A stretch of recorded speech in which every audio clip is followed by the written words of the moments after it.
नमस्कार दोस्तों।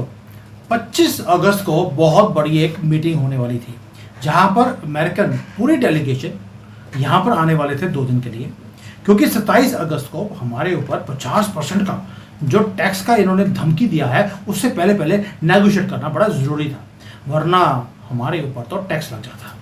हमने बोला कोई बात नहीं, हम भी प्रिपेयर्ड हैं। लेकिन अभी पता लगा है कि डोनाल्ड ट्रंप डर के मारे वो भाग गया है। अब डर के पीछे आपको मालूम है कई रीजंस हैं। पुतिन से मीटिंग किया, पुतिन ने भी क्या उसको चपेटे मारी हैं, मजा आ गया भाई। उसने क्या बोला? पुतिन ने बोला कि यार मैं तेरी कंट्री में आ गया, तेने बुलाया, मैं चला आया और मैंने आकर मीटिंग भी कर लिया तेरी धरती पर, लेकिन तुम डील नहीं कर पाए। अब एक काम कर, मॉस्को आ जा, डील साइन हो जाएगी। अब यार ट्रंप मॉस्को पहुंच सकता है? उसने ट्रंप ने बोल दिया भी पॉसिबल नहीं है, इतना आसान नहीं है। अगर मैं मॉस्को चला गया तो बहुत बड़ी कॉन्स्पिरेसी वो खड़ी हो जाएगी। पहली बात ये। और दूसरा, मास्टर स्ट्रोक देखिए पुतिन का, अपनी टर्फ पे अपनी धरती पे बुला रहा है और दिखा दिया कि मैं हूं पुतिन, हिम्मत है तो तेरे देश में आके मैं मीटिंग करके गया हूं। तेरे अंदर अगर हिम्मत है, अपने आप को मोस्ट पावरफुल तुम इंसान मानते हो, B2 बॉम्बर्स घुमा रहे हो ऊपर, मेरे कंट्री में आके दिखाना, फिर मानेंगे। तो इसके बाद देखते हैं कि मास्टर स्ट्रोक क्या है। लेकिन उधर से भागा, बाकी आसमान से गिरा तो खजूर में अटका। अब आ गया भारत। भारत में आना था 25 तारीख को, वहां पर भी मीटिंग कैंसिल हो गई है।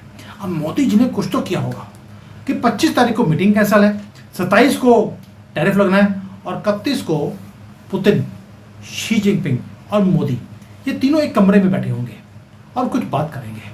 अब आप समझ सकते हैं कि मीटिंग कैंसिल क्यों हुई है, क्योंकि जो ये प्रेशर टैक्टिक्स हमारे पर यूज करने की कोशिश कर रहे थे वो नहीं चल पा रही है। अब इसके वो थोड़ा सा चुस्कियाँ लेकर, क्या होता है चुस्कियाँ होती है कि क्या होता है, उसको लेकर अब ये वीडियो बनाते हैं कि हुआ क्या है। और ये भागने की जो इसकी मुहिम है ट्रंप की, क्या इसके अब भागने के दिन शुरू हो गए हैं? मंजरी जी जय सिया राम। जय सिया राम। ये 25 को भाग गया Donald Trump, most powerful president of the world, जो अपने आप को एम्परर समझता है, जो कहता है कि पूरी दुनिया मेरे हिसाब से चलनी चाहिए, एक छोटी सी मीटिंग से भाग गया। क्या हो गया ऐसा? देखिए, जब भारत अपने अभी तक भारत क्या था, जैसा कहेंगे वैसा हम मान लेंगे। आप हम WTO वगैरह इन सब के इंस्ट्रक्शन के हिसाब से अपनी पॉलिसी बनाते थे, वैसे ही चलते थे। और अमेरिका के डीप स्टेट को वैसे ही भारत की आदत है। यहाँ आ गए मोदी, इन्होंने टर्म्स एंड कंडीशंस रखनी शुरू की। डेयरी इंडस्ट्री खोलने के लिए कह रहे हो, खोल सकते हैं, अपग्रेड योर प्रोडक्ट। वो हमने करना नहीं है, क्योंकि अगर वो अपनी डेयरी इंडस्ट्री को अपग्रेड करेंगे तो उनको बहुत सारी चीजें ग्रास रूट से बदलनी पड़ेगी। बदलना अमेरिका के लिए पॉसिबल नहीं है। तो वो कह रहे हैं मेरा दूध घटिया हो, सड़ा हुआ हो, अनड्रिंकेबल हो, लेकिन तुम अपनी देश के लिए खोल दो। मोदी ने साफ मना कर दिया। उन्होंने कहा कि रशिया से ऑयल मत लो, तो मोदी ने कहा आप यूरेनियम क्यों ले रहे हैं। ठीक वहां पर फंस गए। जब निरुत्तर हो जाते हैं, इन्होंने कहा कि ठीक है, अगर हम यूरोपियन यूनियन की तरफ से करा देंगे, आपके ऊपर हम सैंक्शन लगा रहे हैं 25% का। मोदी ने कहा ठीक है, 5% रेट तुम्हारे पास है, उसके ऊपर लगा दो।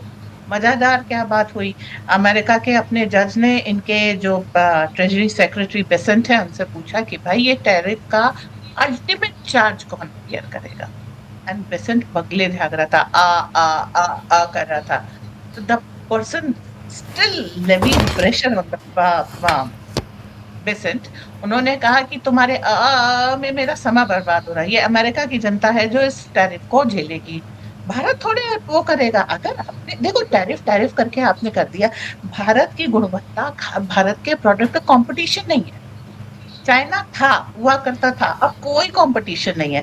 तो अगर हमारी 100 रुपए की चीज को आपने 125 का कर दिया, तो भाई भारी तो आपकी जनता पे पड़ा ना। मैंने तो 100 रुपए की चीज 100 रुपए में बेची और मुझे 100 रुपए ही मिलने, मेरे 100 रुपए कहीं नहीं जा रहे। टैरिफ के मामले में ये चीज समझनी बहुत जरूरी है। मैंने अगर एक डब्बा ये पेन बेचा, ये है 3 रुपए का, तो अब आप इस पे 25% टैक्स लगा देंगे, लेकिन मेरे 3 रुपए सुरक्षित हैं। जो मेरा 100 पेन का ऑर्डर था वो सुरक्षित है, जो मेरा प्रॉफिट था वो सुरक्षित है, मेरी फैक्ट्री सुरक्षित है। असर किसके ऊपर पड़ा? जिसको 3 रुपए का पेन महंगा पड़ा। तो आप भारत को सजा नहीं दे रहे हैं, अल्टीमेटली आप अपने कंज्यूमर को सजा दे रहे हैं। और वहां का जो जज सिस्टम है, ये जो जुडिशरी वगैरह है, ये इस चीज के लिए अब जागृत हो रहे हैं कि ये जो टैरिफ वॉर है ये अमेरिकन जनता के ऊपर भारी पड़ेगी। और भारत इस समय ज्यादा से ज्यादा क्या दे रहा है? रोजमर्रा की चीजें दे रहा है। तो मतलब कॉमन अमेरिकन उससे अफेक्ट होगा। हमसे आप कपड़ा लेते हैं जो सब लोग पहनते हैं, बहुत हाई एंड कपड़े की हम बात नहीं कर रहे।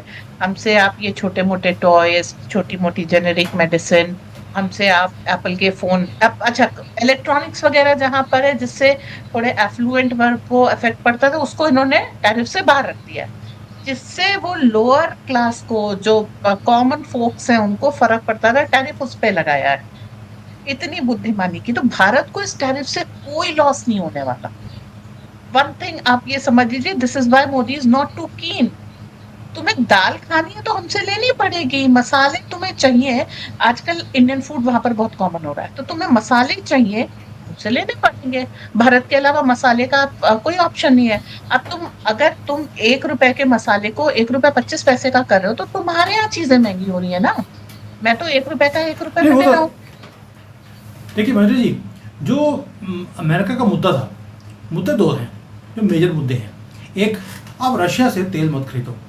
जब प्रेस कॉन्फ्रेंस में ट्रम्प से पूछा गया, या किसी रिपोर्टर ने पूछा कि भारत ये बोलता है कि तुम यूरेनियम ऑलरेडी रशिया से खरीद रहे हो, अगर तुम अपनी ज़रूरत की चीज़ों को अब रशिया से खरीद रहे हो, क्या तुम फंडिंग नहीं कर रहे इस वॉर के लिए? और रशिया अगर तेल बेच रहा है भारत को, तो वो फंडिंग ऑफ वॉर है, ये कैसे हो सकता है? तो डोनाल्ड ट्रंप का आंसर बड़ा ज़बरदस्त था। उसने बोला मुझे नहीं मालूम कि हम रशिया से यूरेनियम खरीद रहे हैं या नहीं खरीद रहे, नेक्स्ट क्वेश्चन। तो उन्होंने उसको बाईपास कर दिया, यानी कि भारत कहाँ से क्या खरीद रहा है उसको मालूम है, लेकिन अमेरिका कहाँ से क्या खरीद रहा है उसको पता ही नहीं है। पहली बात ये। तो मुद्दा ये है कि आपके ऊपर प्रेशर डालना है वही कलोनियल सिस्टम का, कि हम जहां से बोलेंगे तेल वहीं से खरीदना पड़ेगा, और इंडियन रुपी में नहीं डॉलर में खरीदना पड़ेगा। इशू तो उस बात का है। नहीं, इश्यू उस बात का नहीं है, वो उसने क्वेश्चन को बाईपास कर दिया है। एक्चुअली जब भारत रशिया से तेल ले रहा है और उसको वर्ल्ड में सप्लाई कर रहा है, तो तेल का संकट नहीं पैदा हो रहा। तो जो अमेरिकन इकोनॉमी 3 चीजों पे चलती है, ऑयल, फार्मा और आर्म्स पे। तो ऑयल इसका एक बहुत बड़ा पार्ट है। आपने क्या किया कि जो अमेरिकन कंपनीज की हेजेमनी थी वो तोड़ दी।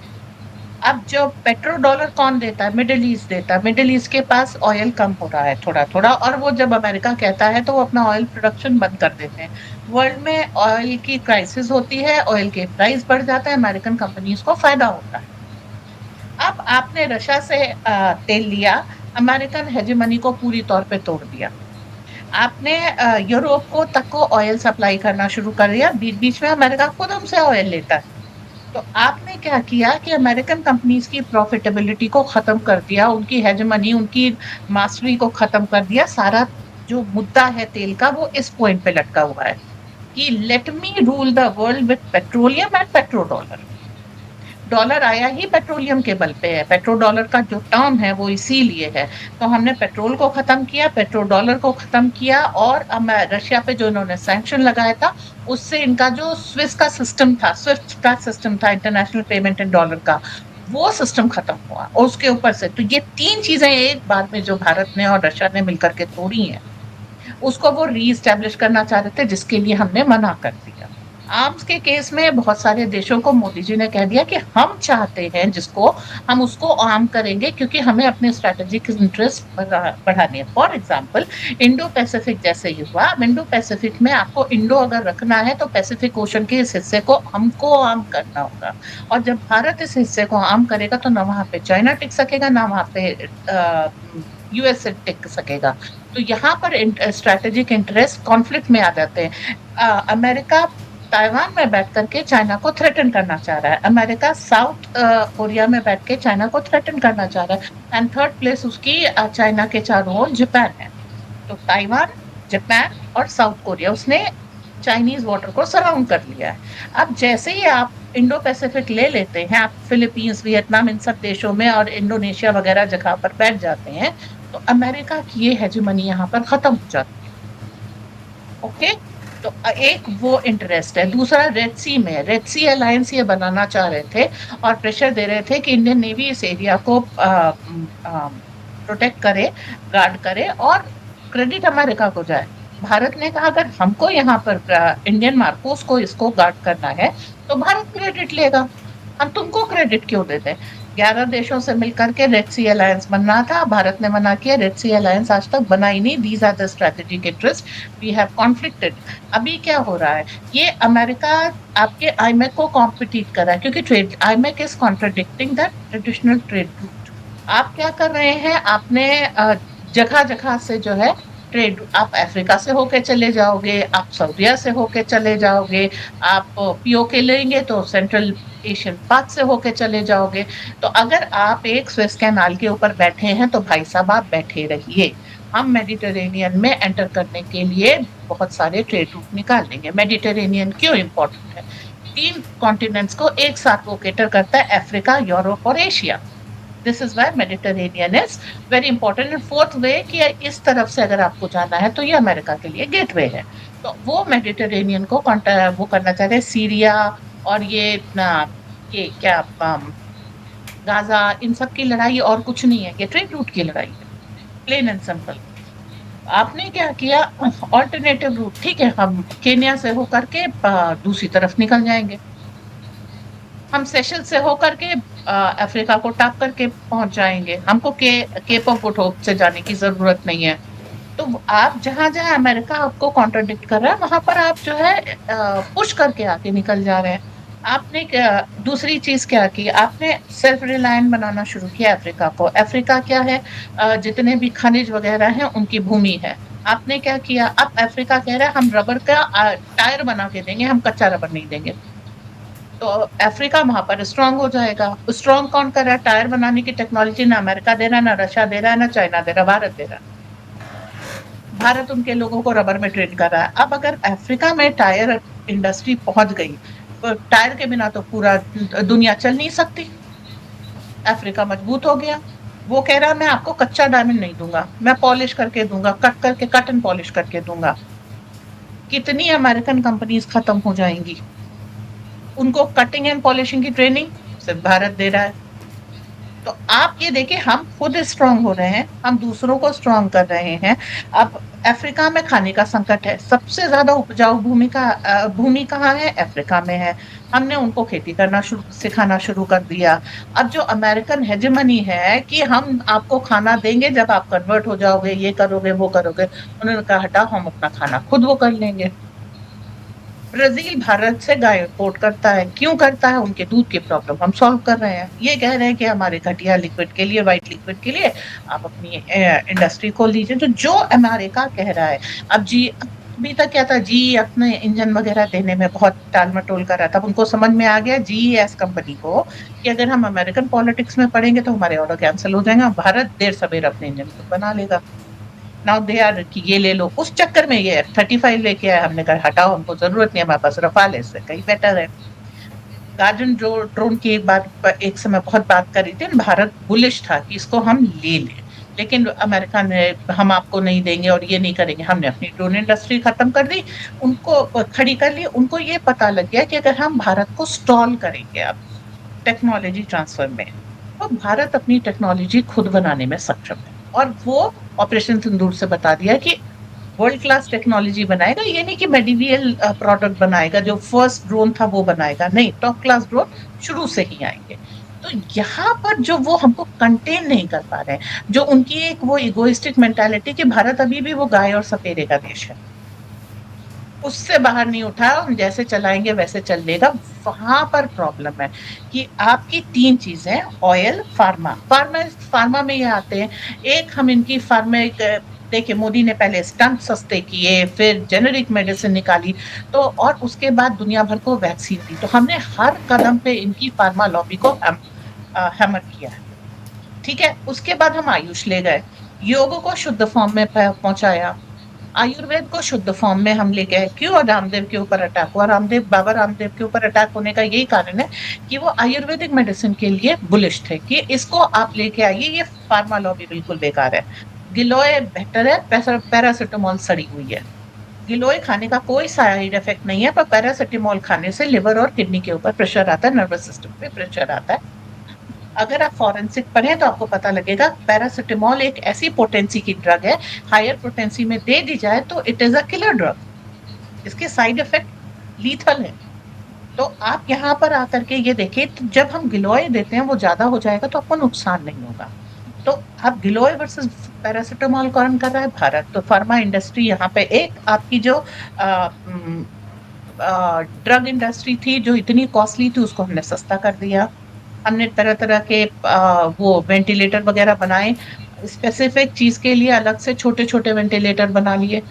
25-25 लाख के वेंटिलेटर्स की जरूरत नहीं पड़ी। तो हमने इनके जितने भी चोक पॉइंट्स थे, स्ट्रेटेजिक पॉइंट्स थे, उनको बस्ट कर दिया with our technology, with our engineering, with our researchers. तो अब इनके पास कुछ नहीं। जब हमने ब्रह्मोस बनाई तो उससे पूरा S-400 लिया, हमने अपना तेजस बनाया, हमने अपने ड्रोन्स बनाए। Arma is threatened. हमने अभी रशियन ऑयल के ऊपर क्या है, because this is the last thing, ये दो चीजें करके तो हम निकल गए थे, फार्मा और ये डिफेंस आर्म्स करके निकल गए थे।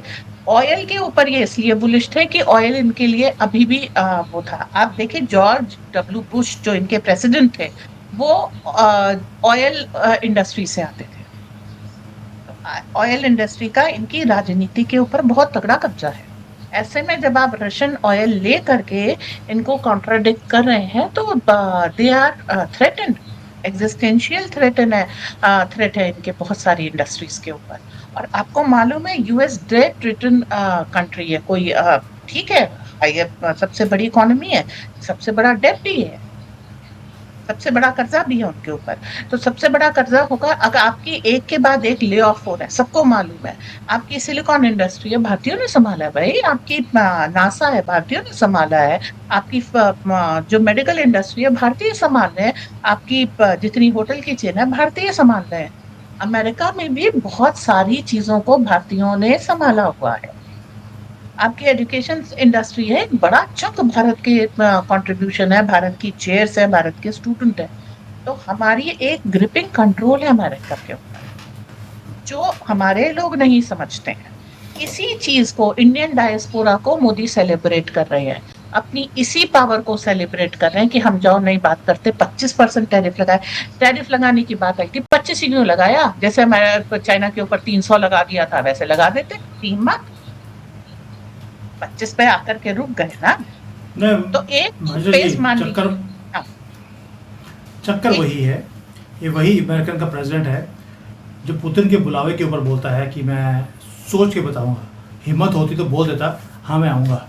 और ये वही पुतिन, ये वही ट्रंप है जो बोल रहा था कि अगर 25 को ट्रेड डील साइन नहीं हुई तो 27 को मैं टैरिफ लगा दूंगा। और अब सुनने में आया है ये इन एम्बियंस जाने वाला है, it is not going to be implemented, उसको पोस्टपोन किया जाएगा। जैसे मीटिंग को पोस्टपोन कर दिया, यानी कि most powerful president of the world भाग गया। उसका रीज़न एक ही है कि मोदी जी कहते हैं कर ले जो करना है, भाड़ में जा, टैक्स लगाना है लगा दे। और ये जो तनखी आप दिखा रहे हैं, ये जो स्ट्रेंथ है, आपको बोला रशिया से तेल नहीं खरीदना, आपने 40% तेल ज़्यादा खरीदना शुरू कर दिया। ये आंकड़े नेट पे मिल जाएंगे आपको। 1 अगस्त से लेकर 15 अगस्त तक हम 40% इंक्रीज कर चुके हैं। जो 1.5 बैरल हम तेल खरीदते थे उसको 2 मिलियन बैरल्स हमने खरीदना शुरू कर दिया हर रोज का फ्रॉम रशिया। और दिक्कत यह है कि हम इंडियन रुपी में तेल खरीद रहे हैं और बेच रहे हैं डॉलर में और यूरो में। दिक्कत इस बात की है, अगर हम परचेज भी कर लेते डॉलर में तो दिक्कत खत्म हो जाती। यानी कि हम कहाँ से क्या खरीदेंगे, कहाँ बेचेंगे, कौन सी करेंसी में खरीदना है बेचना है, ये हमें डिक्टेशन मिलती थी। और राहुल गांधी की जो फैमिली थी वो डिक्टेशन को कहती माई बाप जो तुसी क्या कर देंगे, बस हमें प्रधानमंत्री बना के रखना। ये सारा कुछ जो रिवर्स हुआ है, मोदी बोलते हैं ना मैं अपने देश के जो हित के चीज़ नहीं होगी वो मैं नहीं करने दूंगा। दिक्कत इस बात की है, इन्होंने बोला कि अब चाइना को हम इसकी एंकड़ी निकालना चाहते हैं, आप चाइना से कोई भी सामान मत खरीदिए। हम बोल रहे हैं यार हम वहाँ से खरीदते हैं, अपने कंट्री में असेंबल करके पूरी दुनिया में एक्सपोर्ट कर रहे हैं, तो हमने पेट से दर्द क्यों होता पे हम खरीदेंगे। हमने वो भी बना कर दिया। इन्होंने बोला दूध खरीदो, हमने बोला नहीं चाहिए तुम्हारा घटिया दूध, हमारे पास शुद्ध दूध है, आपको चाहिए हम भेज देते हैं, आपके वैसे भी इतना महंगा दूध है, हम भेजेंगे तो सस्ता हो जाएगा। यानी कि हर काम हम उल्टा कर रहे हैं जो डोनाल्ड ट्रंप, दुनिया का एम्परर, आपको बोल रहा है करने के लिए। सो मजरे जी, ये जो सारा जो आपके मोदी जी जो कर रहे हैं, भाई देखिए है तो मोदी जी आपके, लेकिन खुशी हमें होती है कि योगी जी के आने से पहले मोदी जी ने कुछ ऐसे ट्रेड्स हैं योगी जी वाले जो करने शुरू कर दिए, और इस बात की हमें खुशी भी है, ऐसी बात नहीं है। और आगे जाकर ये टेम्परेचर और इंक्रीज होने वाला है। ये मैं नहीं बोल रहा हूँ, कुछ एस्ट्रोलॉजर्स जो मेरे चैनल पे पहले भी आ चुके हैं, उन्होंने बोला है कि नाउ जुलाई के बाद अक्टूबर तक आप कुछ ऐसे बड़े बड़े फैसले देखेंगे मोदी जी करते हुए कि किताबें लिखी जाएंगी। आई एम ऑल्सो वेटिंग, कुछ हो चुके हैं, कुछ आने बाकी हैं। और ये भी बताया गया था कि हमारी बाउंड्रीज एक्सपैंड होगी 1000 साल के बाद पहली बार। मैं उसकी भी वेट कर रहा हूँ और बेसब्री से इंतज़ार रहेगा उस महान दिन का जिस दिन ये सारे काम होने शुरू होंगे हमारी आंखों के सामने। वैसे जो मोदी जी जो ये ट्रंप के साथ अभी कर रहे हैं मोदी जी, ये भी कोई छोटी मोटी चीज़ नहीं है, ये भी ऐतिहासिक है, जहाँ पर इतनी बड़ी सुपर पावर का प्रेसिडेंट अपनी टीम को लेकर टेबल पे आने से पहले वो भाग गया हो। ये पहली बार देखा हूँ मैंने कि भारत की ताकत आपके सामने है कि when you are standing for your country, दुश्मन जिसको दुश्मन बोल रहे हैं सो कॉल्ड, जैसे अमेरिका हमारा कोई दुश्मन नहीं है, वो भी टेबल से भाग जाता है। So anyways, this is wonderful news. अब देखते हैं आगे होता है क्या। जो पॉलिटिक्स में इतना कुछ हो रहा है कि मैं हर रोज़ की अगर 20 वीडियो भी बनाऊँ ना तो भी कम है, बट मैं पागल नहीं हूँ कि सारा दिन मैं यही काम करता रहूँ। तो ये सिर्फ जो है we just give you the जिसको बोलते हैं कि मेजर इवेंट्स होता है, और स्पा से आने के बाद भाई साहब थक जाते हैं, फिर वीडियो नहीं कर पाते हैं। कल पूरे दिन स्पा में कल पूरा दिन मैं स्पा में था, अपनी पूरी जो मेरी फैमिली है उसको लेकर मैं गया था। 15 लोग गए थे हम लोग, पूरी फैमिली हमारी, and whole day we have spend there. और शाम को मेरे से काम नहीं हो रहा था, लेकिन बड़ी मुश्किल से मैंने वीडियो बनाई है रात को 11 बजे बैठकर मंजरी जी के साथ। और अब कल मिलेंगे। Thank you, good night, and I hope जो मोदी जी कर रहे हैं डोनाल्ड ट्रंप जिंदगी पर याद जरूर रखेगा कि पंगा लिया किसी ने तो मोदी ने। थैंक यू, जय हिंद, वंदे मातरम। वंदे मातरम।